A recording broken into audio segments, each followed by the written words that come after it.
मानव शरीर की ऐसी बिंदुएं जिसे मेडिकल साइंस भी आज तक नहीं जानता है। इसी श्रृंखला को कायम करते हुए आगे बढ़ते हैं।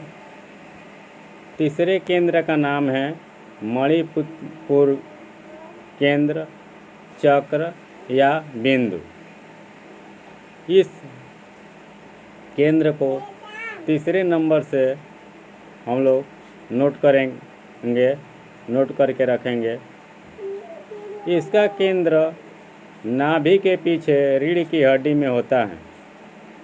इसे पेट के समस्त अंग जैसे छोटी आंत, बड़ी आंत, अमाशय, पित्ताशय, यकृत, स्प्लीन, मलाशय, अपेंडिक्स इत्यादि का संचालन शक्ति केंद्र है।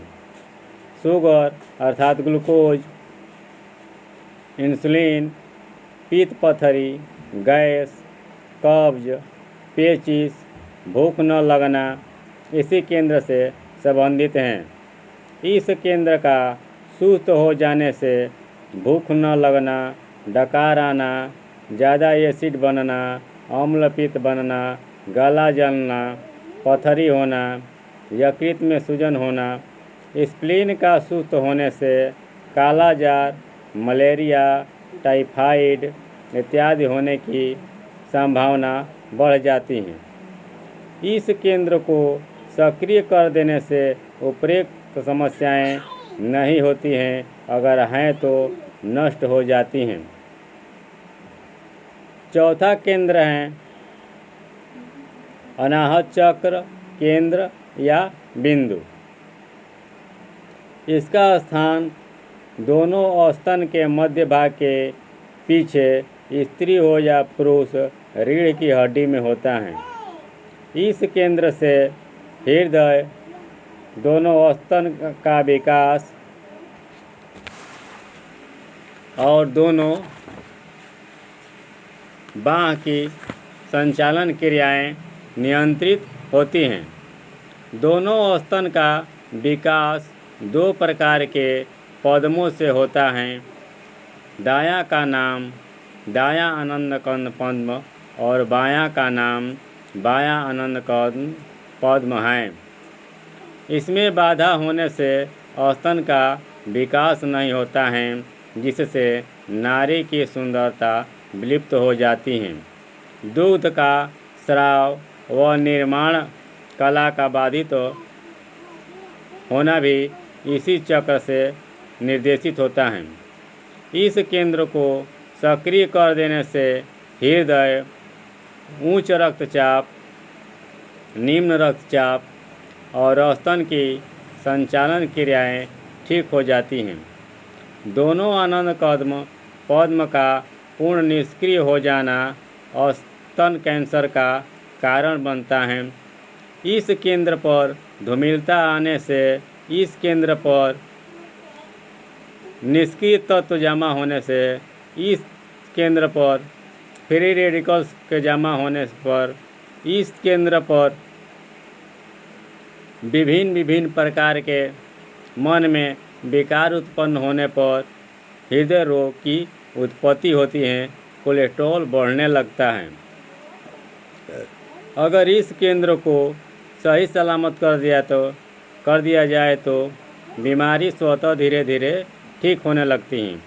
अब आता है पांचवा केंद्र, जिसका नाम है हस्त चक्र, केंद्र या बिंदु। इसका स्थान छाती के पीछे रीढ़ की हड्डी में अनाहत चक्र के 3-4 अंगुली ऊपर होता है। इस केंद्र को पाराथायराइड ग्रंथि या केंद्र बिंदु भी कहते हैं।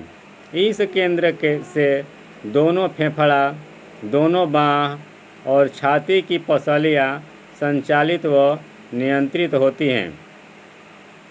इस केंद्र के सक्रिय कर देने से फेफड़ा संबंधी दोष, कफ दोष, इस्नोफिलिया, भय, शंका शांत हो जाता है। इस केंद्र को ज़्यादा सक्रिय हो जाने से या किसी के अंदर अगर सक्रिय रहता है तो उसके अंदर अध्यात्म का बीज पड़ा हुआ पाया जाता है। यह ग्रंथि हमारे शरीर में 16 वर्ष की अवस्था तक अपनी कार्य क्षमता को बंद कर देती हैं और हम लोग का विकास वहीं पर रुका रह जाता है। यहीं अध्यात्म की पद्धति में और आयुर्वेदिक सिद्धांत में प्राकृतिक विधि में सक्रिय करके हम लोग इसको और विकसित करके सुचारू रूप से ठीक ठाक रखते हैं तो आगे के विकास का कार्रवाई हमेशा के लिए सुचारू ढंग से चलते रहता है। अब आता है छठवां केंद्र बिंदु, जिसे विशुद्धि चक्र केंद्र या बिंदु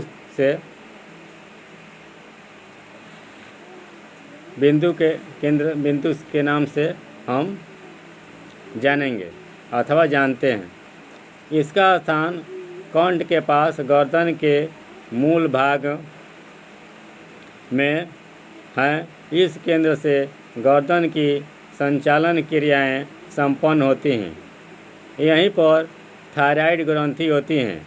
इस केंद्र के सुस्त होने से मोटापा, थायराइड, शारीरिक विकास में बाधाएं, दुबलापन, खांसी, आवाज़ में परेशानी, तुतलापन, स्वर विकास में कमी इत्यादि समस्याएं उत्पन्न होती हैं। इसको सक्रिय कर देने से उपरोक्त समस्याएं शांत हो जाती हैं और गायन कला, चित्रकला, कलाकारिता, मूर्ति, पेंटिंग, आवाज़ सुरीला और मीठा इत्यादि का विकास होने लगता है। कार्य करने की क्षमता बढ़ती जाती है। धन्यवाद।